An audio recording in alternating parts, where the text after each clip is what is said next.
We came to Malcolm X to find a way.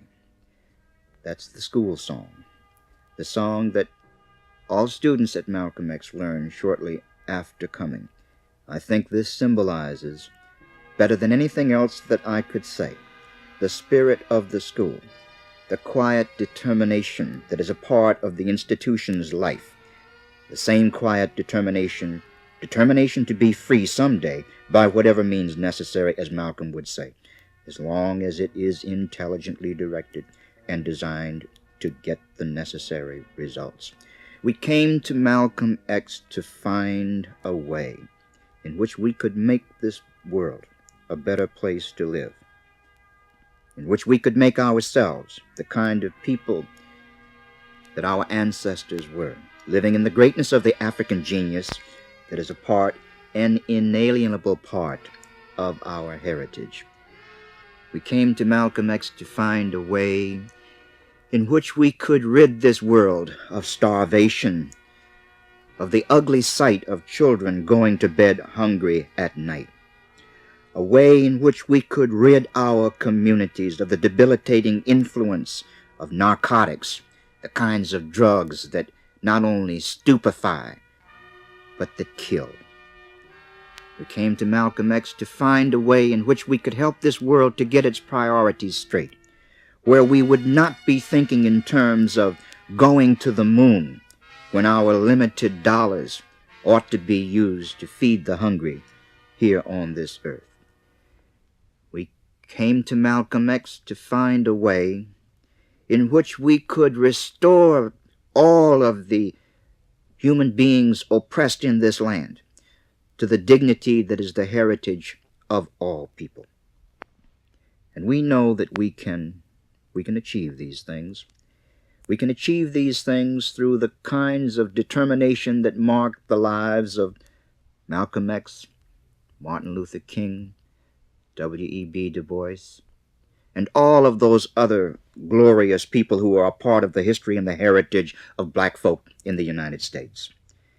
We came to Malcolm X in order that each of us could build a rung on the freedom ladder, rungs that began to be placed on the ladder long, long years ago. Early in this whole business of developing a freedom ladder was Gabriel Prosser, a slave who could not abide his condition as a slave, but who knew that he would not be able to free himself except through death, and was willing to give his life in order that he could demonstrate that it was not right for man to live in anything other than a free state. He gave his life and put a rung on the ladder.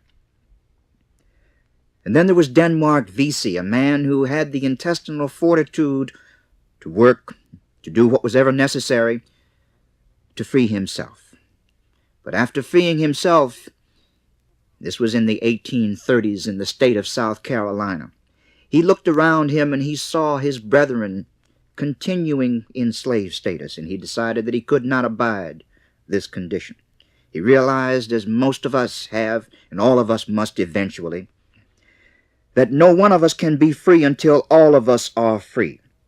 Therefore, he too gave his life in leading a rebellion in South Carolina, knowing that he could not win, but knowing too that he would be building another rung on the freedom ladder.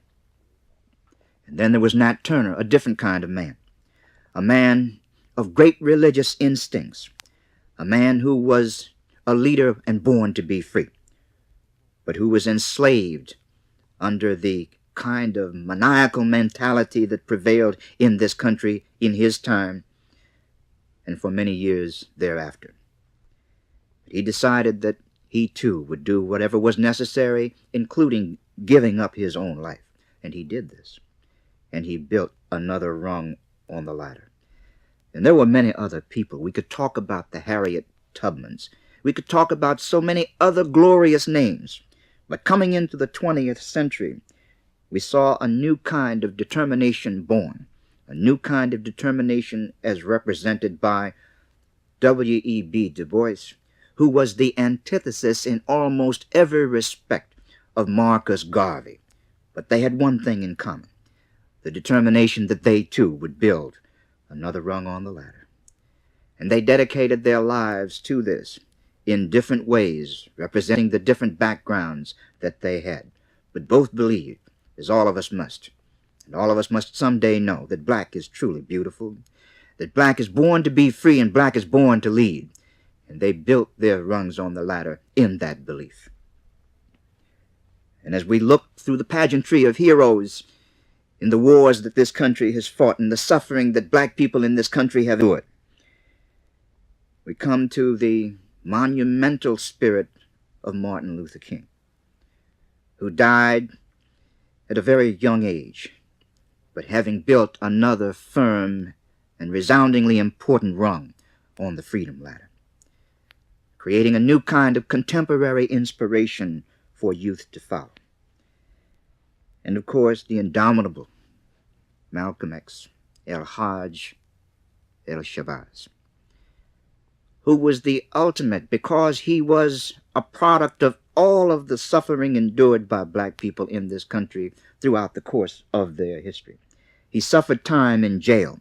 He suffered all of the abuse that goes with just being a black man in the United States. He suffered the deprivation that goes with the lack of opportunity to develop one's potential. He suffered the indignity of having to watch his manhood slip away. But in spite of all of this, Malcolm X El-Hajj Shabazz was able to go through a process of spiritual redemption in which he rebuilt himself, both as a human being and as a man. And in his own unique way that will live forever, he built the ultimate rung on the freedom ladder. We come to Malcolm X to find a way now in which we can make the freedom ladder the road to the ultimate liberation that we must have as a people. We come to Malcolm X to find a way in which we can create institutions like Malcolm X in all parts of the black community throughout this land. We come to Malcolm X in order that we might, in becoming better human beings ourselves, create the foundation for the kind of humanity throughout this nation and throughout this world that will guarantee this world the ability to save itself, knowing that if it does not acquire this ability, that there will soon be no world to save. All power to those who understand what power is for, and to those who are concerned with engaging power for the purpose of liberating people.